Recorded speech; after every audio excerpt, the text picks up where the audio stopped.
All right, this is the 2011 parametric question. Notice that they gave us the velocity in the x direction, the velocity in the y direction.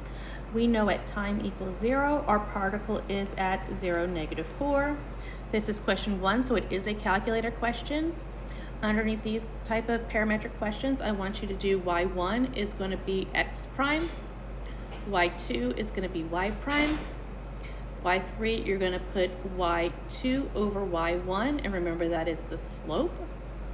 And then y4, you're going to do the square root of y1 squared plus y2 squared, and remember that is the speed.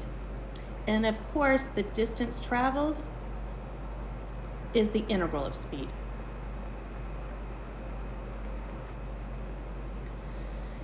So part A, find the speed of the particle at time equals 3. First thing, write the equation for speed.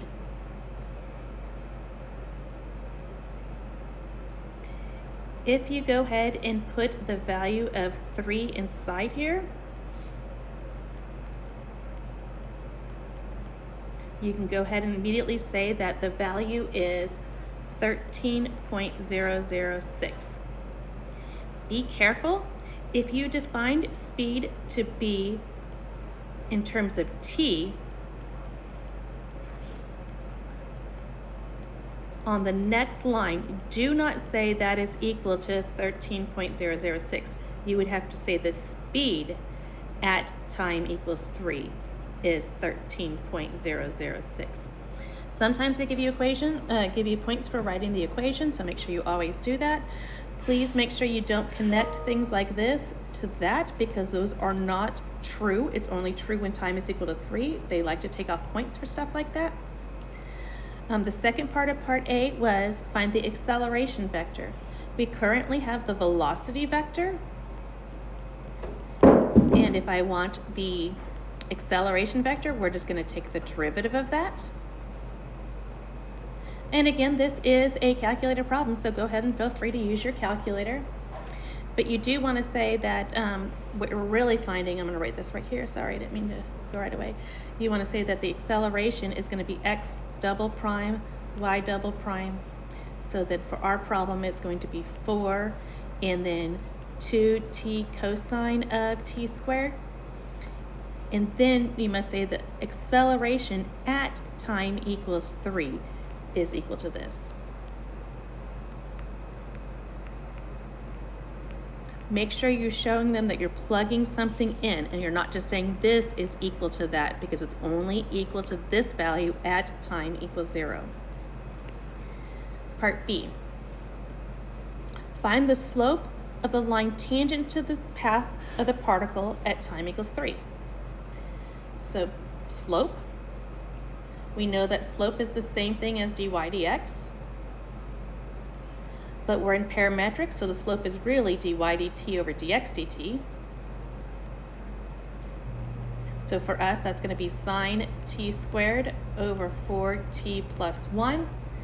And then lastly, we're going to go ahead and find that slope at time equals 3. And again, in your calculator, you're going to go to your home screen, and you're going to say y3, and then you're going to put in the value of 3. And we get the value 0.031. Same thing with the speed. Here you're going to call y4 and you're going to plug in 3. Part C, find the position at time equals 3. So we want position at time equals 3. Well, I want to know the position at time equals 3.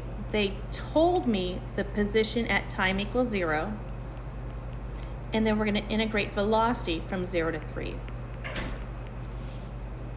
So x at position 0 at time 0 is 0. Then you're going to integrate that, and we're going to get that our x position is going to be 21. We have to do the same thing with the y position. So y of 3 is going to be the same thing as y of 0 plus the integral of 0 to 3 of y prime dt. And y of 0 was -4. So when we put this in our calculator, we're going to get the value of negative 3.226. So at time equals 3, the particle is at 21, negative 3.226. And then part D, it wants us to know the total distance traveled. So remember, the distance traveled is the integral of speed. So that's the integral of speed. And they wanted the distance traveled between 0 and 3. And again, you're just going to pick up your calculator. You're going to go to the main screen and you're going to do Math 9 to do the integral from 0 to 3. Then you're going to pick up y4, and then you're going to type dx, because again, we're working in Cartesians, xy's. So this is 21.091. So how was this one scored? Part A is worth 2 points. 1 for the speed, 1 for the acceleration. Part B is worth 1 point, just the slope. Part C is worth 4 points. You get 1 point for using the integral and 1 point for getting the correct answer. And same thing with this, knowing that you had to use the integral and the correct answer. And then part D is worth 2 points, 1 for writing out the integral and 1 for writing out the answer.